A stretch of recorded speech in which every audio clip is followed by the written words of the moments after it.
nobody wants to see an arms race in Libya, but it's not a fair fight. I mean, the Libyans, Gaddafi controls the capacity. He has the cash to buy weapons, and he has a stash. And the people in revolt only have access to those in places they've captured. And Gaddafi, because he was a military guy that overthrew the previous regime, he had a rather clever way of building or not building the army, so that the greatest capacity is around Tripoli. And you just take concentric circles all the way to the borders of the country, and the further you get away, the less well-armed they are, the older the garrisons are, the lower the stocks of ammunition are, the whole thing. So we have to think about whether these people can defend themselves.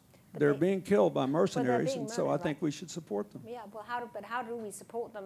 You know, the president is saying, you know, that he'd rather that a revolution was organic. There's a great deal of opposition to the idea of only because the leaders have asked. They've asked for the no-fly zone. They haven't asked for the arms yet. But if they ask, and if we don't do it alone,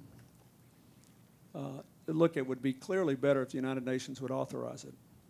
But if there's just one veto on the Security Council, and we can get there are ways to get a big resolution voted on in the General Assembly, and if there's a huge majority that want to do it, then you could have an informal coalition that did it.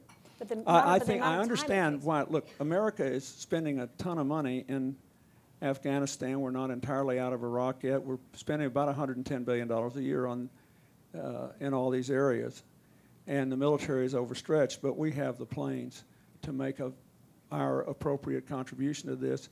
And I wouldn't do it if they hadn't asked. But if the leaders are on television pleading for it so that people don't get bombed who are there with, you know, revolvers, I think that but NATO today, we should do it.